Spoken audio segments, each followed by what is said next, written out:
Olá, entusiastas da ciência em todo o Brasil. Sejam bem-vindos a esse vídeo cujo objetivo é falarmos sobre o fato da evolução.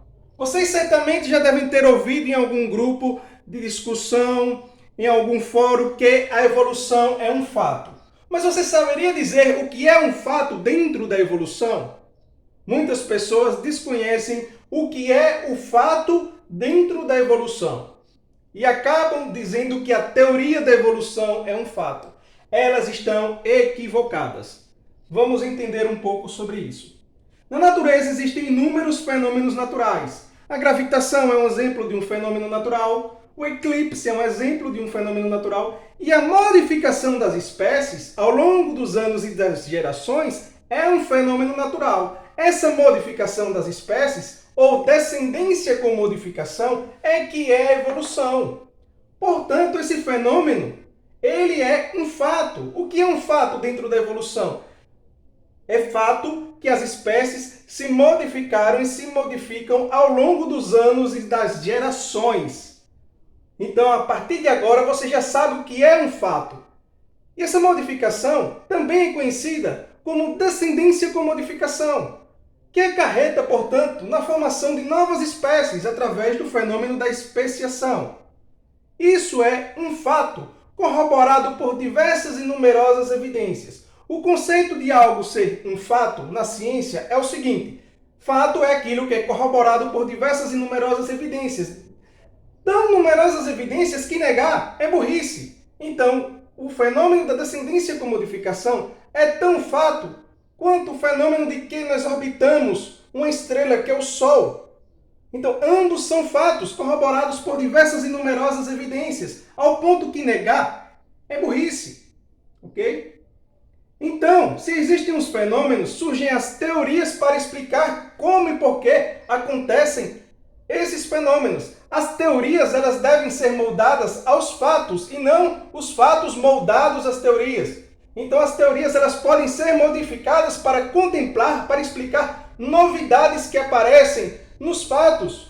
Então as teorias elas são flexíveis. As teorias científicas elas podem ser remodeladas, elas podem ser refeitas, podem ser descartadas e podem ser substituídas. A teoria da evolução, ela nos mostra isso. A história das teorias evolutivas nos mostra que, ao longo dos anos, as teorias evolutivas foram sendo modificadas também. Diversos cientistas, aproximadamente 35 cientistas antes de Darwin, já tinham notado o fenômeno, o fato da descendência com modificação. Entre eles, Lamarck. Lamarck criou então sua teoria. A teoria é um conjunto de todos os conhecimentos disponíveis sobre determinado fato, sobre determinado fenômeno. É uma explicação baseada em tudo aquilo, em todos os dados, um conjunto de todas as informações. Então Lamarck, com o conjunto de informações que tinha, estabeleceu sua teoria. A teoria da transmutação, que significa modificação. Então a teoria da transmutação das espécies por uso e desuso, onde se aproveitava da questão dos caracteres adquiridos.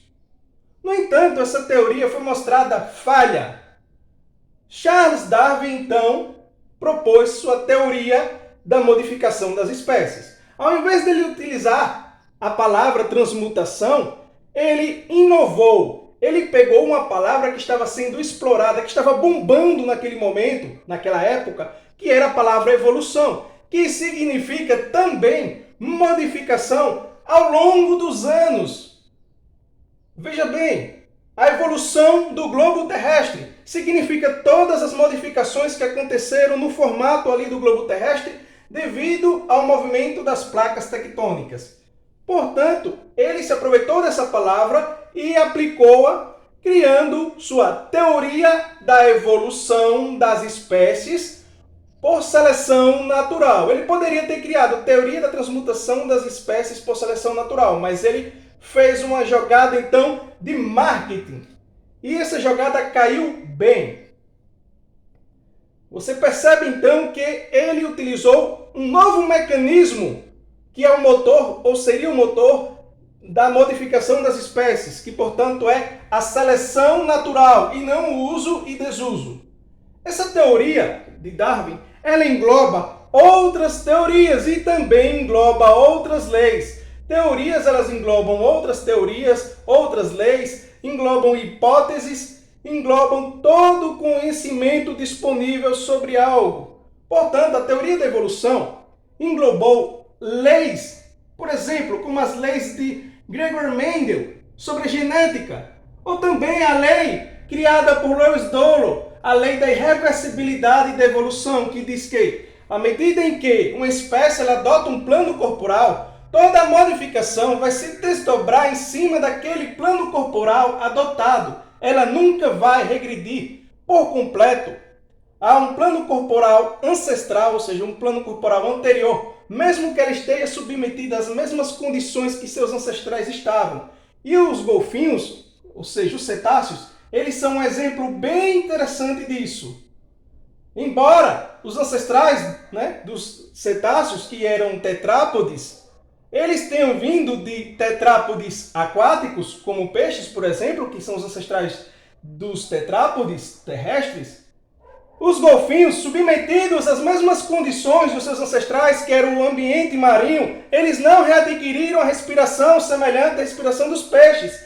Eles permaneceram com a respiração que se tinha naquele momento, no plano corporal dos ancestrais. Do caso dos cetáceos terrestres, que era a respiração pulmonar. Então eles retornaram para o ambiente aquático e mantiveram a respiração pulmonar. Ou seja, houve a irreversibilidade da evolução, ok? Então vocês percebem que o fenômeno, a teoria e a lei, ou as leis, são coisas diferentes. E que teorias não viram leis, teorias englobam leis. E teorias explicam fenômenos. Teorias não são fatos. O que são os fatos são os fenômenos naturais.